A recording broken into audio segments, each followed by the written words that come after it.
Нешка Викторија, ние доаѓаме од средна школа од Ветово и драго ми е што ни укажавте често да присуствуваме тук и сега ќе презентираме нашата презентација. Нашата презентација ја водим со водечко прашање, тоа водечко прашање беше како да создадеме обновливи извори на енергија преку земјоделското производство. Како да создадеме електрична енергија како финален продукт. Целата на оваа презентација е да објасниме што представуваат обновливи извори на енергија, како земјоделското пренесува до производство на овие обновливи извори на енергија, како работат биоцентралите каде што се создава електрична енергија и да поттикнеме средства за поголемо користење на биоцентрали. Зошто е избрана оваа тема? Затоа што денес електричната енергија, без електрична енергија не функционира светот, а и без земјоделието не функционираме прво ние и како можеме овие два сегменти од нашето општество да ги споиме да имаат соработа.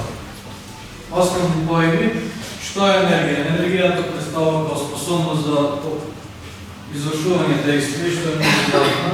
Имаме видови енергија, електрична енергија, сончева, ветерна енергија, хидроенергија и биолошка енергија, биомаса и биогаз. Тука ставаме акцент на биогасот. Што е електрична енергија? Електричната енергија е представителна енергија која создаваме преку централи, различни централи. Значи прво замаме еден вид енергија и го преработуваме во електрична енергија. Една статистика, кои видови енергија највише ги користиме за создавање електрична енергија. Најмногу користиме јаглен, потоа природен газ, хидроцентрали, соларни панели, останато биогаз. Значи 5% користиме биогаз за создавање електрична енергија. Сега, изворите на енергија се делат на обновливи и необновливи. Што представува тоа? Необновливи се, значи не се обновуваат како нафтата и јаглене. А обновливи, значи се обновуваат. Секојдневно тука ги имаме, како сонцето, ветерот, водата, хидроенергијата, геотермалната енергија и биомасата и биогазот. Што представува земјоделското производство? Преку земјоделското производство, ако добиваме храна, суровини, добиваме енергија. Обновлива енергија која добиваме од земјоделието се растителните остатоци, органскиот отпад и животинското џубре. Со еден збор која го нарекуваме биомаса. Значи тоа представува биомаса. Сите џубриво остатоци во фармите од земјоделското производство представува биомаса. Таа како изгледа. Сега го имаме еден чекор биомаса. Сега како создаваме биогаз. Значи биогасот се создава преку ферментација на оваа биомаса, преку микроорганизми кои исклучивно ферментираат во просторија без кислород. Значи мора да имаме добра просторија каде што нема кислород за да се создаде овој биогаз. Ево што е составен тој биогаз, составен од метан, карбон диоксид, јаглен диоксид и други нерелевантни што се како 5%, под 1%.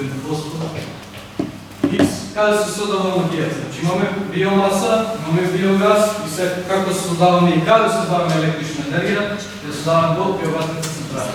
Во биогасните централи се собираат биомасата, се носи преку ферментација и се добива електрична енергија и топлинска енергија. Биогасните централи се гледа на мали биогасни централи, средни и големи, најголемите индустријални зафаќаат површина од 10 па до 40.000 метри квадратни. Главни делови на една биоцентрала. Първо имаме резерварот за приемна суровини. После ферментаторот, систем за собирање на биогасот, генераторот турбините каде што се создава електричната енергија, потоа имаме систем за искористување на топлината. Значи добиваме електрична енергија, топлина и после резервар за дигесто. Значи дигесто чисто така е многу важен сегмент за концепт и доктор и на крај контролен систем. Сега палиме чекор по чекор како да создава нова електрична енергија. Прв чекор е собирање со суровини. Значи сите фарми се собираат отпадоците измето за животните, растителни отпадоци и други отпадоци. Со специјални возила се носат во овие биоцентрали, каде што сите овие смеси се мешаат да се добие хомогена смеса. После таа хомогена смеса во ферментаторите ферментираат под температура 35 до 40 степени и без кислородна просторија, за да микроорганизмите да си овршат да ферментираат. Како изгледат тие ферментатори? Се собирање на биогасот. Како што води ферментација? електрофикацијата се создава биогасот што автоматски физички оди кон површина. И постои во складишта, но пред дојде во овие складишта се филтрира, да се сета водена пара и одредени нечистоти и сулфурни соединенија да се останат за да имаме почист биогас. Потоа, овој биогас оди во генератор. Овој генератор има задача да оприми овој биогас, природен газ, а овој биогас и да создаде електрична енергија и топлинска енергија. Топлинската енергија, иако може да се загуби, но за да загубиме, дај да искористиме. Може да се користи за топлување на објекти и домаќинства.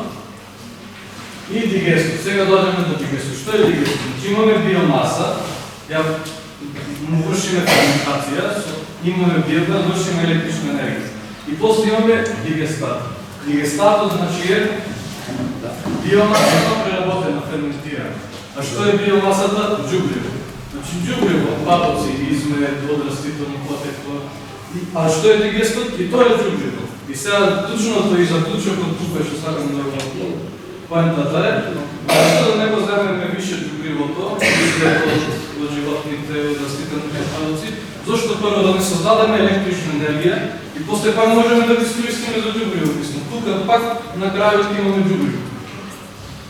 И резерварот за дигест исто така е како објект во биогасна централа, што се стабилизира, затоа што после ферментацијата мора да се стабилизира, да се искористи на земјоделските палки како џубливо.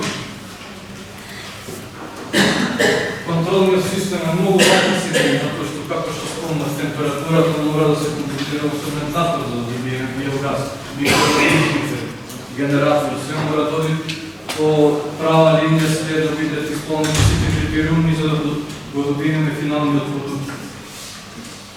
Предности и недостатоци. Економски и обществени предности. Економски и обществени предности прво, земјоделците имаат нов извор на купувачи. Биогасните собственици кои ќе се нудат да им го откупат џубливото. Исто така имаме нов извор за производство на електрична енергија, што би помогнало во општеството.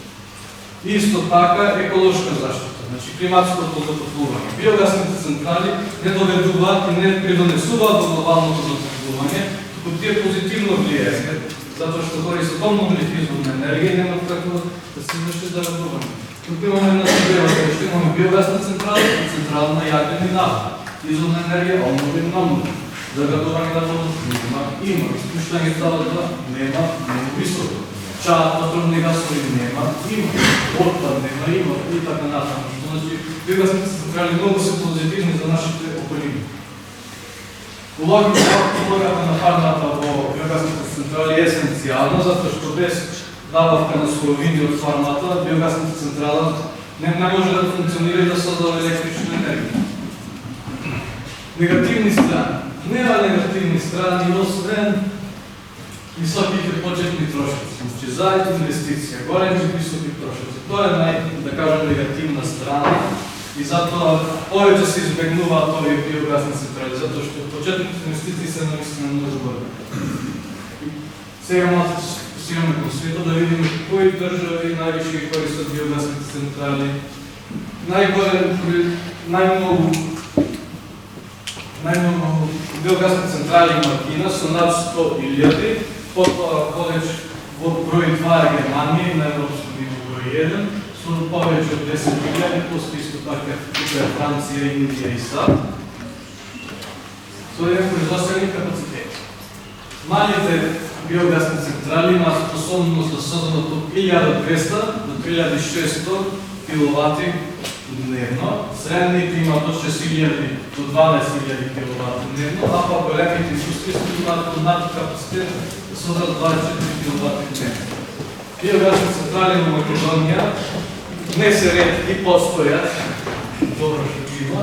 Прва биогасна централа на Македонија е биогасна централа Безрешави во Тетово. Таа е инспирација за темата на оваа презентација. Другата е во Лозово, страна Завица се го нарекува, таа е поголема. Капацитетот во Безрешави е 1000 киловати на 24.000 киловати на ден, а па капацитетот на Лозово е 40.000. Тоа е Безрешави Тетово. Зошто везе шари? Тука пишува електрошари. Прво создадено везе шари. Што е везе шари? Фарма на живина, каде што се произведува месо и јајца. Значи, прво почнало како фарма. Потоа, собственикот изградил биогасна централа. Зошто? Затоа што више тој има фарма. Значи има извор на обновлива енергија, биомаса. И направил биоцентрала да искористи ова биомаса, да имат че имат електрична енергија и че ја продават и после пак че има џубриво, зашто на крајот виштата пак биомасата може да се искористи за џубриво. На дневно ниво 24.000 кВт. На месечно имаме 720.000 кВт, а пак годишно 8.640.000 кВт. Сега одиме како конечен слайд, инвестиција, разходи и приходи. Инвестицијата за електрошари во Тетово изнесува околу 5 милиони евра, 3 милиони до 5 милиони, тука некде сме. Годишно имаат разходи околу 30.000 евра за одржување, наводување, повеќе суровини. И сега одиме кон приходите. На дневно ниво со 24.000. А пак во Македонија купната цена на 1000 киловати струја 60 евра според од евана, што значи на дневно ниво имаме 24.000 киловати со дадена струја. За работка 1440 евра во еден ден. На месечно ниво имаме 720.000 киловати, што значи 43.000 евра за работка. А пак на годишно ниво имаме 8.640.000 киловати, значи имаме 518.400 евра на годишно ниво за работа.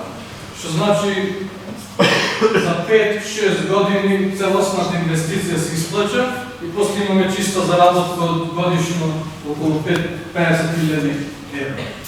Фала ви многу, благодарам за Викторија Радна Стабилности, нашите драги ментори Владимир Мисајловски и Иван Полуски.